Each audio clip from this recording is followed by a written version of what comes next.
Dans l'Antiquité, toutes les nations et tous les peuples servaient des dieux différents. Lors de la fondation de l'État d'Israël, l'époque de Jérusalem, toutes les nations et tous les peuples avaient des dieux différents. Mais les Israélites, quant eux, n'avaient qu'un seul Dieu, qui est le Dieu Jéhovah.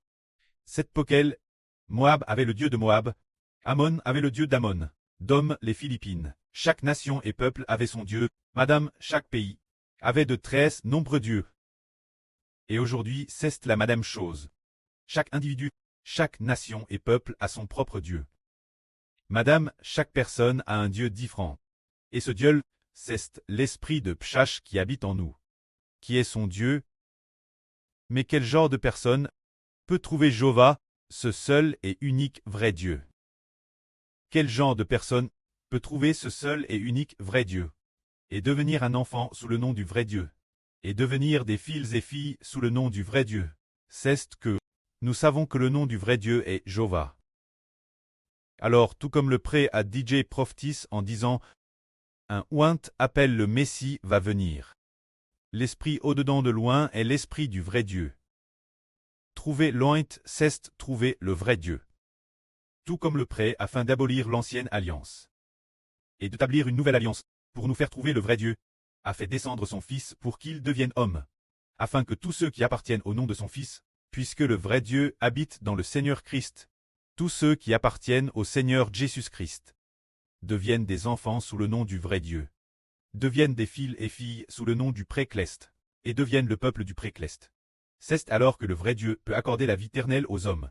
C'est dire que depuis l'Antiquité, aucun homme, aucun Dieu n'a dit « Ah, si tu te places sous mon nom, tu auras la vie éternelle. » Aucun Dieu n'a jamais dit cela. Et aucun Dieu non plus n'a cette capacité de faire en sorte que l'homme reçoive des bénédictions en comptant sur lui. Aucun Dieu ne peut sauver l'homme de la mort. Mais il n'y a qu'un seul Dieu, qui est le Dieu Jéhovah. Et la fin de ce monde, tout comme le vrai Dieu, a fait des Israélites son peuple. C'était par le biais d'une alliance. Par le biais d'une alliance, l'alliance ayant été conclue des buffles et des moutons ont été immoles, et les tables de l'alliance ont été obtenues, place dans l'arche de l'alliance. C'est ainsi que les Juifs, les Israélites sont devenus le peuple sous le nom de Jéhovah. Mais, par la suite, on a découvert que cette alliance a été abolie. Car ce n'était qu'une alliance de la loi, et l'homme n'a pas obtenu la vie éternelle par l'ancienne alliance. Et de plus, après que l'ancienne alliance a été établie, l'homme a quand madame abandonne Jéhovah, et cette alliance a donc été abolie. Mais après l'avènement de la nouvelle alliance, après que le pré a établi la nouvelle alliance, en prenant le Seigneur Jésus-Christ comme alliance, ceux qui reçoivent le Seigneur Jésus, reçoivent l'Esprit de Dieu, permettant l'homme de recevoir l'Esprit de Dieu. Ils deviennent ainsi des personnes nées de l'Esprit Saint, et sont appelés fils sous le nom du vrai Dieu. Et aujourd'hui, Hébert dit que cette alliance, en réalité, l'homme doit recevoir deux esprits. L'un est l'Esprit de Dieu, l'autre est l'Esprit du Seigneur Christ. Et cette alliance est de nouveau attribuée au nom d'Israël. Alors, trouvez le vrai Dieu, et trouvez le Fils unique du véritable vrai Dieu. Notre Papa, le Seigneur Jésus. Si l'on ne trouve pas Israël, on ne trouvera absolument pas le vrai Dieu, et on ne trouvera absolument pas non plus le Seigneur Jésus. Car la fin du monde, tout comme nous le voyons dans l'Apocalypse. Voyons. Au moment où la septième trompette retentit, l'arche de l'alliance de Dieu est clairement manifeste. L'arche de l'alliance de Dieu est dans le temple de Dieu.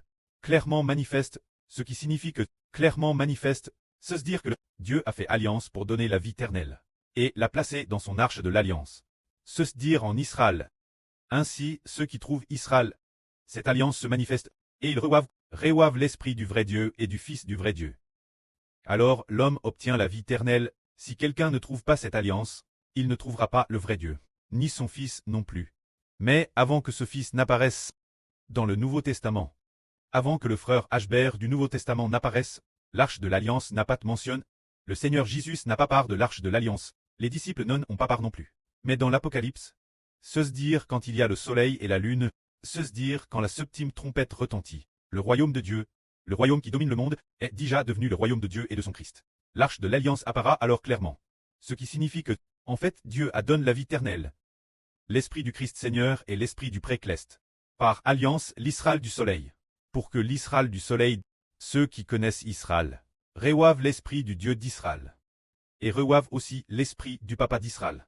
Israël est alors le frère Hébert. Que la gloire soit rendue au prêtre et au Seigneur. Amen.